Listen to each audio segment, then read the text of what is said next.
Hey friends, wanted to take time out to talk to my fellow Nigerian Americans. We're in a complex situation in 2020. Earlier in 2020, we've heard about the passing or the murder at the knee of George Floyd and many others like Breonna Taylor and many different people. And now we are hard pressed hearing about the news that is taking place in Nigeria. Police brutality yet again. 2020 has been unimaginable. No one would ever in their wildest imagination conceive that 2020 would present so many scars and wounds. But the reality is that hurt people can't help people. And if we do not accurately internalize all that is going on in 2020, we may advertently add more fuel to the fire. And so there's a real need for you and I to seek healing and wholeness. And I've been asking myself the question, how can I, as a Nigerian American, seek that help and wholeness? Because the reality is 2020 has been full of trauma. Trauma is anything that has drastically changed your worldview. It can be small. It can be as small as not making a basketball team. It can be as large as finding out your spouse cheated on you. Trauma is a serious thing, and how we process it matters, because it will become our mindset and our worldview, and our worldview will be passed on to those around us. If you do not believe this, I want you to believe it now more than ever. You have influence and you are important. You may be important to your sphere at work. You may be important to your community. And even if you feel like you're insignificant, do know you will be a parent, and you will be significant to your children.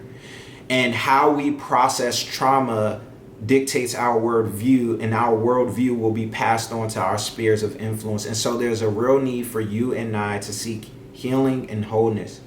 And so the all important question is, how do I seek healing and wholeness? And I believe that there are three things you can engage with that you can get on the process of healing and wholeness, so that you may bring about creative change. Because again, hurt people can't help people, and we do not want to add more fuel to the fire. And so how do we seek wholeness? How do we seek healing? Number one is this idea of rest. I believe that we need to take a break from the negative news that is inundating us. The negative news on social media, the negative news on the television, we just need to take a break from it, because the truth is this negative news is fueling our anxiety, and anxiety is the thief of creative solutions. We need solutions. We do not need more frustration. We do not need more anger. We need real creative solutions. And the only way we can offer up creative solution is from a place of rest. But not only rest is important, but I believe we need to invest that time. We need to invest in things that really matter. We need to invest in the truth. And the reality is, while we're in the information era, the truth may not be found on social media. Truth may not be found on television. The truth may not be found through that spiritual friend who may be wise. But real truth is actually tested truth. And where we can find that truth is through the stories and the testimonies of those who have been in the same situation that we are currently in.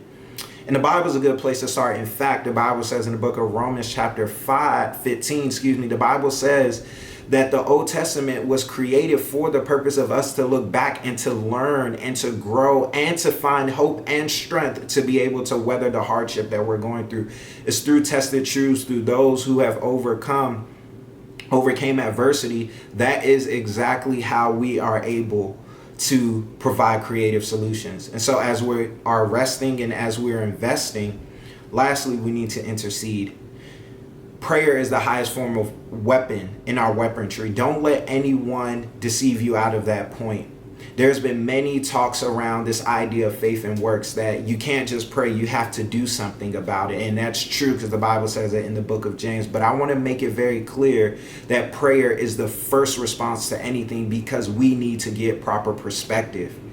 It is in the place of prayer that we actually get the necessary perspective to be helpful and useful to people. Because what good is it if I pray, but yet my actions are different from my prayer? In fact, it was through prayer that the Jewish community were able to overcome their oppression. And so we're able to overcome the marginalization. We're able to overcome the oppression through prayer because we get a form of perspective. And the book of Daniel is a good reference for that. So I want to encourage you to understand that we must seek healing because, as I mentioned before, we all have a part to play in the creative solution that will come, because this is a complex situation that has spanned through many generations, and the answer will not be a quick fix. That's the reality of it. And so we must find solutions that will stand the test of times in order for us to overcome. And we must be healthy, we must be whole in order to give our part to this creative solution. You may not believe it, but you matter. You matter a whole lot. You have influence and you are a leader, no matter whether you think you are leading in a Fortune 500 company, whether you think you're leading in an organization, whether you're a janitor, whether you're working 9 to 5 behind a computer, whether you're working in HR, the reality is you are a leader, because a leader is one who has influence. You influence people every single day.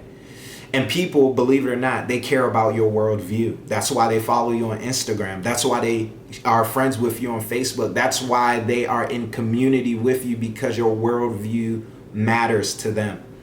And the truth is, if we do not process all that has happened in 2020 accurately, we will have a distorted worldview.